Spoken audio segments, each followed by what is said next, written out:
Berdzk ist eine Stadt in der Region Nowosibirsk, Russland, und mit 122.850 Einwohnern die zweitgrößte Stadt der Region. Es ist eine kleine und ruhige Stadt, die nicht besonders in den russischen Kriminalberichten auftauchte und kaum jemand kannte, bis dort im Jahr 2000 schreckliche Ereignisse begannen, die das ganze Land erschütterten. Eltern hatten Angst, ihre Kinder zur Schule zu schicken, und Mädchen konnten nicht mehr unbesorgt durch die Straßen dieser ruhigen Stadt spazieren, denn ein Wahnsinniger trieb sein Unwesen, den die Polizei mehrere Jahre lang nicht aufspüren konnte, während er durch das Land fuhr und immer mehr Menschen tötete. Warum konnten die Ermittler so lange keinen einzigen Hinweis finden? Und wie konnte ein Mann, der sich überhaupt nicht vor der Polizei versteckte, ruhig durch die Straßen der Stadt gehen? Ich möchte Sie auch daran erinnern, dass Sie mir für meine Arbeit an diesen schrecklichen Geschichten ein Gefällt mir geben können, sowie Kommentare zu hinterlassen und den Kanal zu abonnieren. Am Abend des 27. August 2000 ging in der Dienststelle der Stadtpolizei von Berdzk ein Anruf ein. Der Beamte hörte eine beunruhigende Männerstimme. Während des Gesprächs machte er einen neuen Eintrag in das Protokollbuch 2005, Mikrobezirk A, Haus 50, Birkenhain. Leiche einer jungen Frau ohne Lebenszeichen. Sofort begaben sich Mitarbeiter der Strafverfolgungsbehörden, Hundeführer und Gerichtsmediziner sowie der Leiter der Polizeibehörde und der Staatsanwaltschaft zum Tatort. Eine solche Aufregung und Eile waren für einen ruhigen Samstagabend in einer provinziellen sibirischen Kleinstadt ungewöhnlich, aber durchaus erklärbar. Die Untersuchung des Tatorts und die Leiche des Opfers deuteten darauf hin, dass die Ermittler nicht nach einem Zufallstäter suchen mussten, sondern nach einem echten Mörder, der von einer perversen sexuellen Fantasie besessen war. Die Leiche der jungen Frau wurde von einem Anwohner gefunden. Er hatte am Morgen vor, angeln zu gehen und war am Abend zuvor in den Birkenhain zwischen den Häusern gegangen, um Würmer zu sammeln. Die Leiche lag nur wenige Meter vom Weg entfernt. Die etwa 20-jährige Frau war fast nackt. Neben ihr lag ihre Bluse, die der Täter ihr ausgezogen hatte. Es konnten keine weiteren Gegenstände gefunden werden. Die persönlichen Sachen hatte der Täter zusammen mit der Handtasche mitgenommen. Die Identität des Opfers konnte überraschend schnell festgestellt werden. In der Menschenmenge, die sich um den Tatort versammelt hatte, befand sich auch Wladimir Frolow, der seit einem Tag nach seiner Freundin Svetlana Minina suchte. Als die Leiche der jungen Frau auf einer Trage weggebracht wurde, erkannte der Mann seine Lebensgefährtin. Frolow erzählte den Polizeibeamten, dass er mit seiner Freundin in Haus Nummer 50 wohnt. Am 26. August habe das Paar Verwandte von Wladimir besucht, wo es gegen 20 Uhr zu einem Streit gekommen sei und die junge Frau allein nach Hause gegangen sei. Und wie kam Svetlana in den Wald? War das nicht ein Ort, den die Einheimischen zu später Stunde normalerweise mieden? Aber in dieser Nacht entschied sich die junge Frau, genau diesen Weg zu nehmen. Die Durchsuchung der Häuser in der Nähe des Tatorts wurde weit nach Mitternacht abgeschlossen und blieb ergebnislos. Keiner der Bewohner hatte etwas gesehen oder gehört.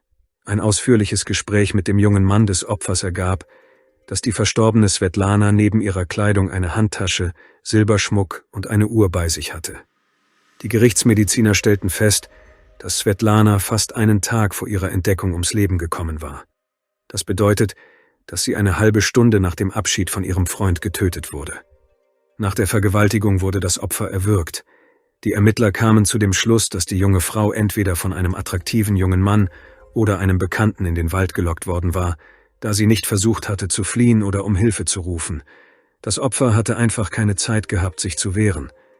Es wurde beschlossen, den engsten Bekannten des Opfers zu überprüfen, ihren Freund Wladimir.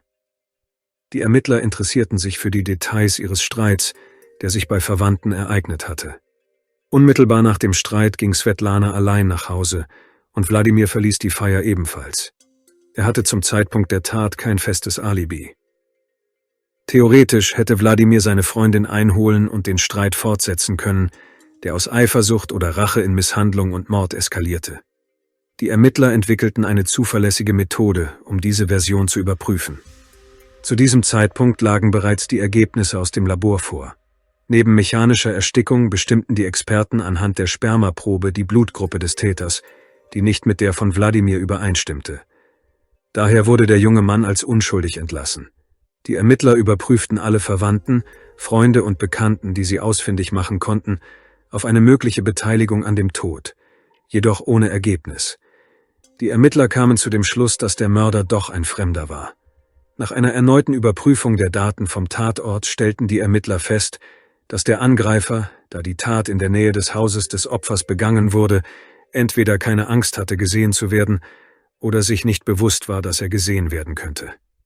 Dies deutete darauf hin, dass er entweder bereits vorbestraft oder psychisch krank war.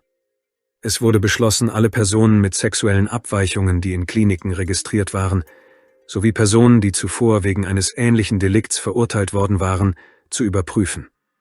Es wurde sehr viel Arbeit geleistet. Genau 2 Wochen nach dem Fund der Leiche von Svetlana Minina, am Morgen des 10. September, wurde das gesamte Personal der Staatsanwaltschaft und der Polizei von Berzk alarmiert.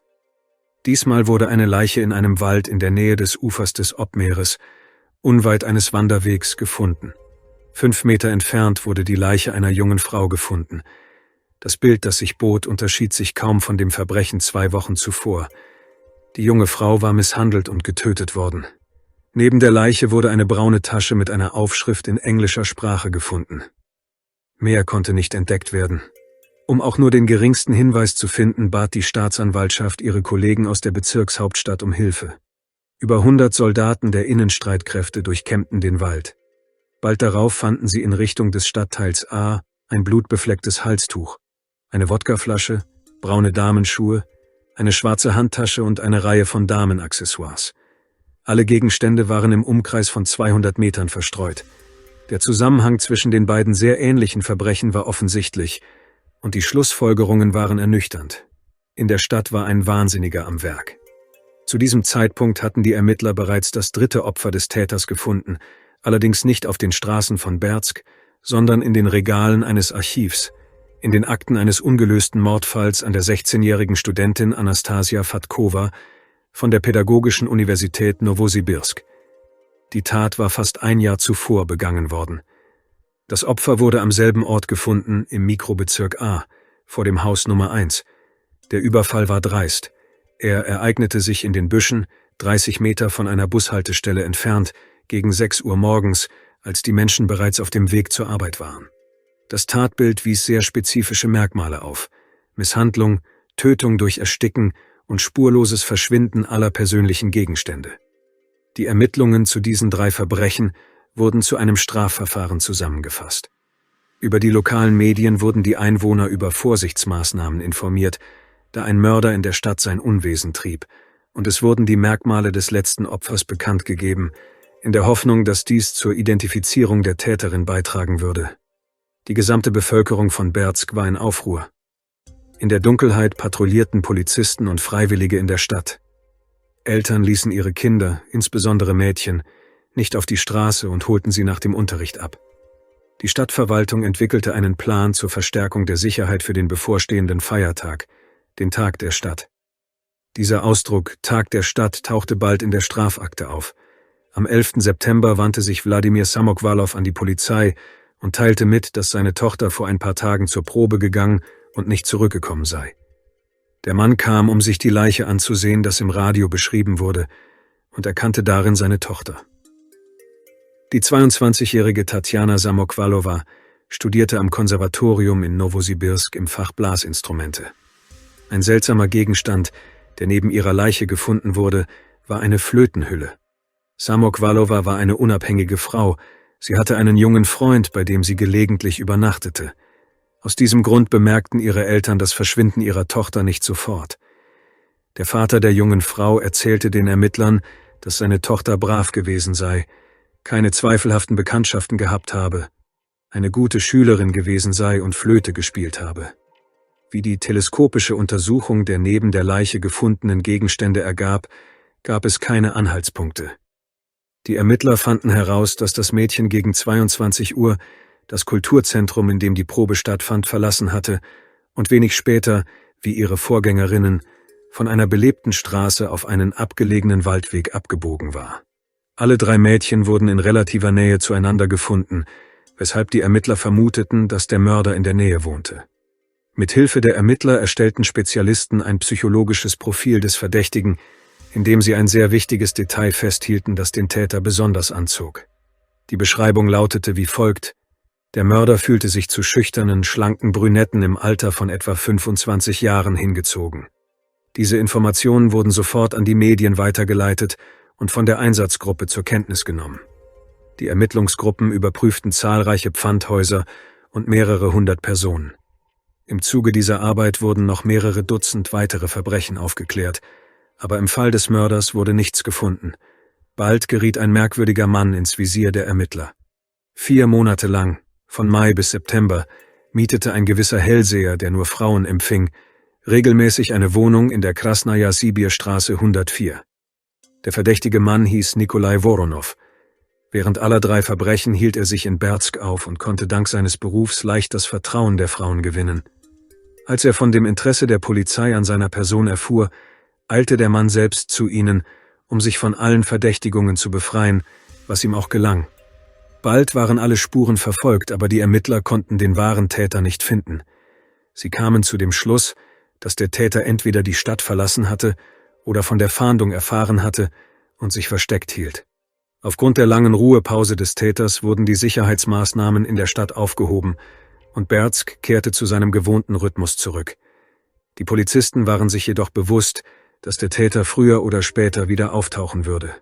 2 Jahre vergingen und im Dezember 2002 kam es zu einem neuen Gewaltverbrechen. Am 8. Dezember wandte sich Valentina Mogilnaja mit einer schrecklichen Nachricht an die Polizei. Sie hatte die Leiche ihrer Tochter Julia in ihrer Wohnung im Haus Nummer 10 im selben Wohnviertel A gefunden. Die Frau war misshandelt und durch Strangulation getötet worden. In der Wohnung stand Geschirr auf dem Tisch, 2 Stapel und eine angebrochene Flasche Alkohol. Alle Fingerabdrücke waren von den Utensilien gewischt worden. Unter dem Tisch stand jedoch eine leere Bierflasche, die der Täter vergessen hatte. Genau diese Flasche wurde zur Untersuchung geschickt. Außerdem hatte der Mörder die Tür abgeschlossen und die Spuren deuteten darauf hin, dass das Opfer seinen Mörder kannte. Ein halbes Jahr vor der brutalen Tat hatte Julia einen festen Lebensgefährten, der zufällig einen Schlüssel hatte. Wladimir Semenow wurde sofort als Verdächtiger festgenommen, aber er bestritt jede Beteiligung an der Tat. Seine Fingerabdrücke stimmten jedoch nicht mit denen auf der Bierflasche überein. Dennoch schien Wladimir etwas zu verheimlichen. Eine Untersuchung des Eingangsbereichs führte die Ermittler zu einem Freund von Semjanow, der berichtete, dass der Verdächtige am Tag der Tat bei ihm vorbeigekommen sei und ihm erzählt habe, er habe seine Freundin leblos aufgefunden.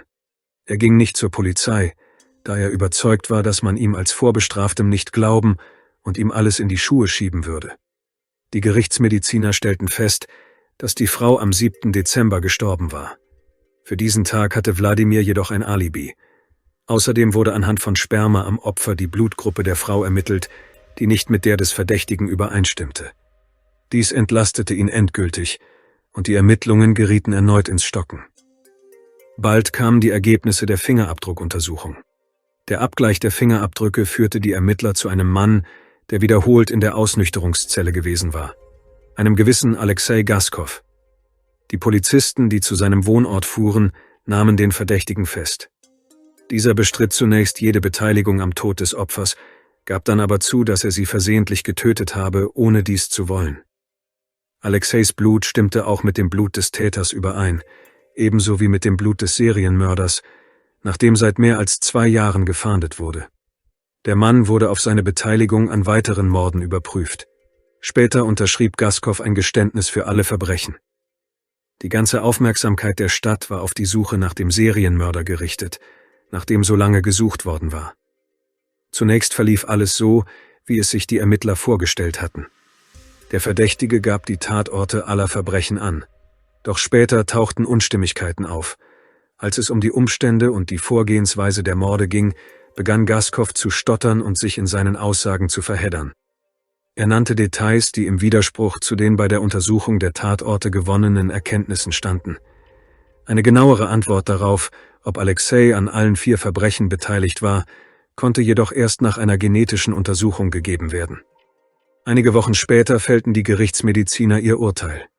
Das Sperma, das an allen Opfern gefunden wurde, stammte nicht von diesem Verdächtigen. Warum Gaskow sich selbst belastet hatte, versuchte niemand zu klären, und die Ermittler begannen ihre Arbeit von vorne. Alle Männer, die auch nur im entferntesten verdächtig waren, wurden sofort einer genetischen Untersuchung unterzogen. Aber Gaskow wurde nicht aus den Augen verloren, denn er wusste immerhin etwas über die Verbrechen. Auf direkte Fragen antwortete der Mann mit Nein, aber er erzählte gerne von sich. So erzählte er den Ermittlern, dass er eine Schauspielschule besucht hatte und dann in Moskau arbeiten wollte, aber nicht genommen wurde.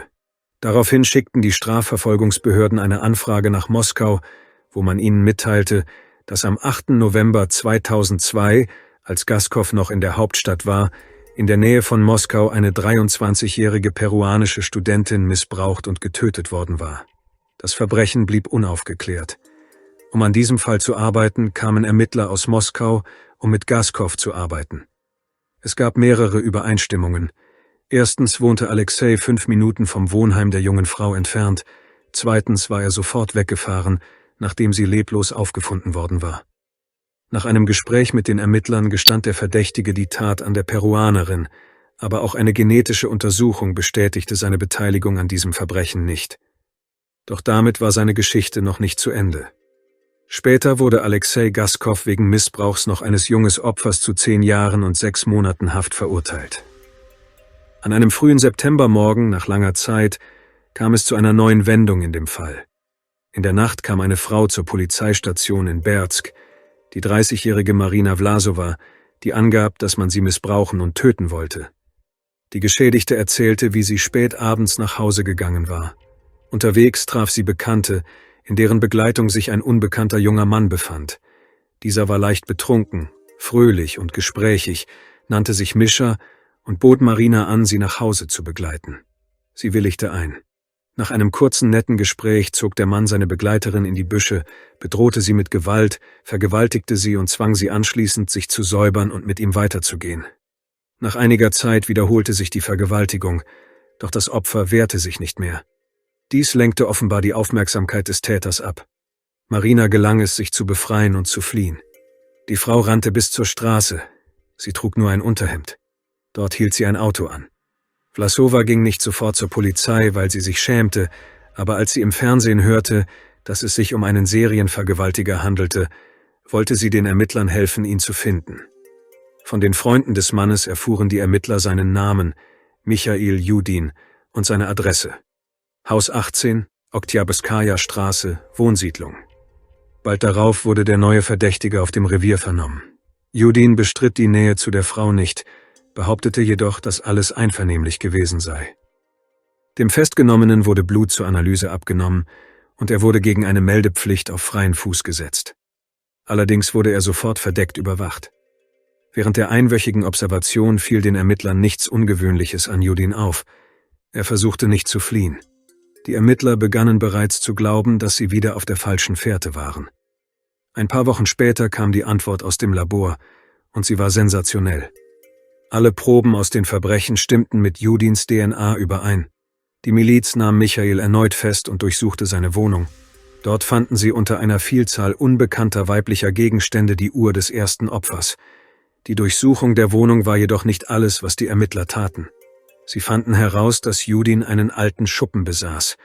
Darin entdeckten sie die Kleidung des zweiten Opfers und die Flöte des dritten. Daraufhin beschlossen die Ermittler, Michail auf seine Beteiligung an weiteren Verbrechen zu überprüfen. Michail Judin wurde am 16. November 1975 in der Siedlung Nagorny im Bezirk Toptschikhinsky in der Region Altai geboren. Er lebte in einer unvollständigen Familie mit seiner Mutter und seinem Bruder.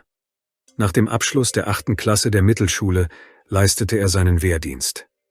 Nach seiner Entlassung aus der Armee zog er in eine Stadt in der Region Nowosibirsk, wo er auf dem Bau arbeitete. Schon in jungen Jahren fiel Judins Familie und seinen Bekannten seine mürrische Art und seine Zurückhaltung im Umgang mit Menschen auf. Ihren Erinnerungen zufolge veränderte sich sein Charakter nur, wenn er betrunken war. Dann war Judin offen, lächelte und war gesellig. Im Sommer 1998 zog Judin in die Stadt Berzk, wo er eine Frau kennenlernte, bei ihr einzog und in einer Baukolonne arbeitete. Die Serie der Verbrechen begann lange bevor die Ermittler nach dem Mörder suchten. Am 12. August 1998 traf Judin am Zaun des Berzker Werks Gigant eine einsame Frau namens Vera Nikolaeva, lernte sie kennen und bot ihr an, sie nach Hause zu begleiten. An einem menschenleeren Ort griff er sie an, vergewaltigte sie und versuchte sie zu töten. Nikolajewa überlebte jedoch, da der Mörder von Arbeitern, die zur Frühschicht kamen, vertrieben wurde. Die Frau wandte sich an die Polizei, doch der Täter konnte nicht gefasst werden. Ein Jahr später, im Sommer 1999, beging der Mörder seinen ersten Mord. Er zog die 16-jährige Anastasia Fatkova in die Büsche neben einer Bushaltestelle und verging sich etwa eine Stunde lang an ihr. Als er diesmal Schritte von Passanten hörte, floh er nicht. Die noch lebende Fatkova versuchte, auf sich aufmerksam zu machen, aber es gelang ihr nicht. Judin tötete sie, nahm ihre Uhr und ihre Ohrringe und ging weg. Die Uhr schenkte er seiner Frau, die Ohrringe seiner Mutter. Im Herbst 1999 wurde die Baukolonne, in der der Henker arbeitete, nach Nowosibirsk versetzt. Am 23. November vergewaltigte Judin in betrunkenem Zustand Olga Karpova in ihrem eigenen Hauseingang und nahm ihr das Leben. Er zog der Frau die Daunenjacke aus und schenkte sie später seiner Frau.